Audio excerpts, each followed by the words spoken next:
So now we're going to transition over to our next composer, um, Karl Ronneburg, and his piece, Be That Empty. Hey, Karl, how are you? Hey guys, I'm doing all right. Living out the quarantine in Brooklyn, New York with my twin brother. Oh man, so really hunkering down. So Karl, could you tell us a little bit about yourself and introduce your piece? Sure.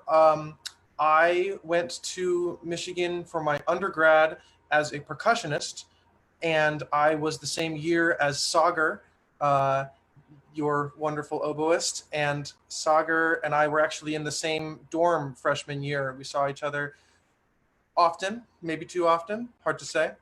Uh, and over the course of my time at Michigan, I gradually began taking more and more composition lessons and went to grad school in New York for composition. And now I'm doing composing, drumming, performance art, technology, teaching, directing, conducting, anything and everything I can.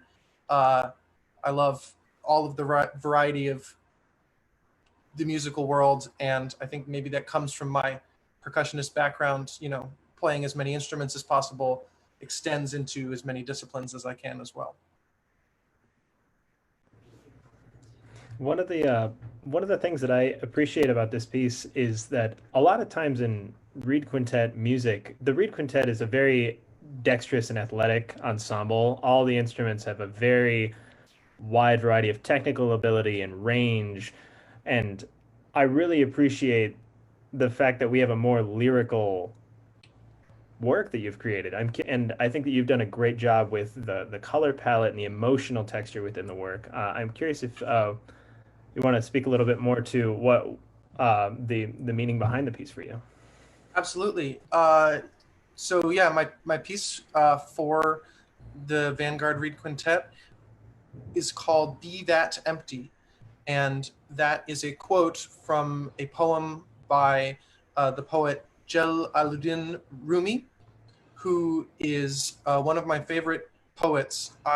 He was a 13th century Sufi mystic, which is a sort of a very really fascinating section of the Islamic faith. And he wrote these amazing poems that were then became part of Persian culture and then were translated and sort of adapted by the American Coleman Barks into a series of really well-known English translations.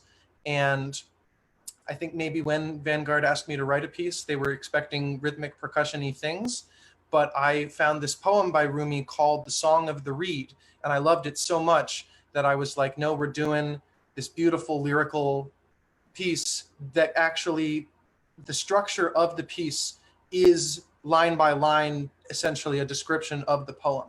So before we play the clip, I was hoping to read the poem so that you guys can have an idea of what I'm talking about. Great, go for it. So it's called The Song of the Reed, and it goes, listen to the story told by the reed of being separated. Since I was cut from this reed bed, I have made this crying sound. Anyone apart from someone he loves understands what I say. Anyone pulled from a source longs to go back. At any gathering, I am there, mingling in the laughing and grieving, a friend to each. But few will hear the secrets hidden within the notes. No ears for that. Body flowing out of spirit, spirit up from body. No concealing that mixing. But it's not given us to see the soul. The reed flute is fire, not wind. Be that empty. Hear the love fire tangled in the notes as bewilderment melts into wine. The reed is a friend to all who want the fabric torn and drawn away. The reed is hurt and salve combining intimacy and longing for intimacy, one song.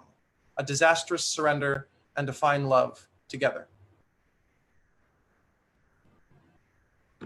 Yeah, such a beautiful and expressive poetry and really great use of imagery. So let's play the clip and Is this the version with some narration?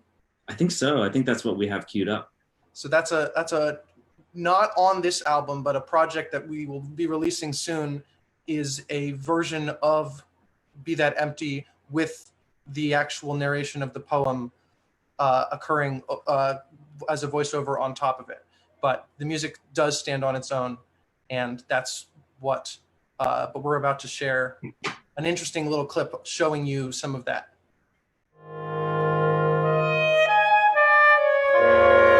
At any gathering, I am there, mingling in the laughing and grieving, a friend to each.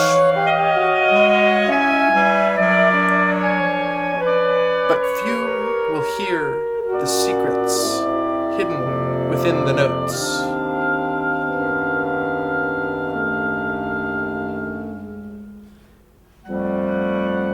No ears for that. Body flowing out of spirit.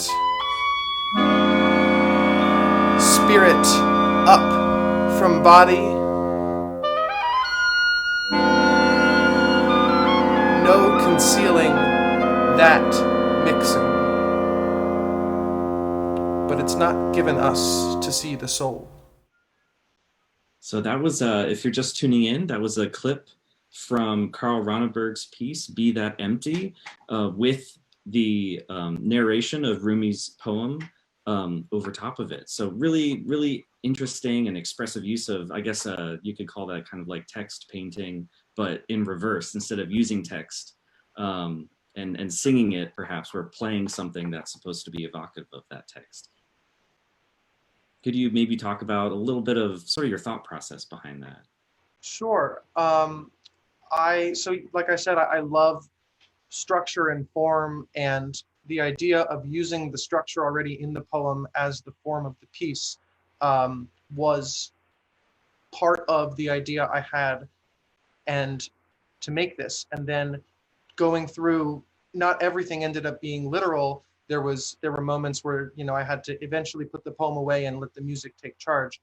But returning to the poem again after finishing the piece, there is, in the section that I just shared, for example, I'm talking about how at any gathering, the song of the reed is there, mingling in the laughing and the grieving. And at that moment, there's this sort of big chaotic section where everyone is kind of saying the same thing, but in their own range. And it's a very plaintive cry.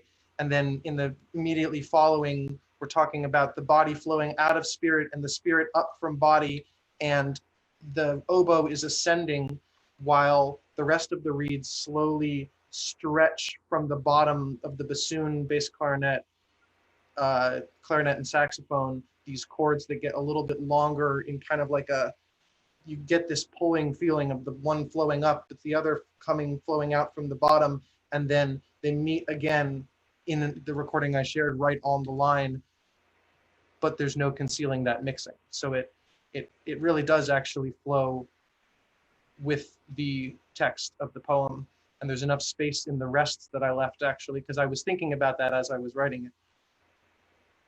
Yeah, really excited to hear.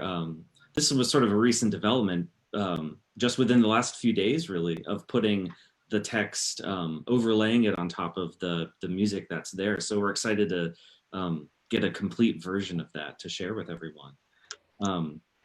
So Karl, thanks so much for writing this really great piece for us. I think it's all the composers on this album, Red Leaf Collection, have made really wonderful contributions to this ensemble's repertoire with their unique voices.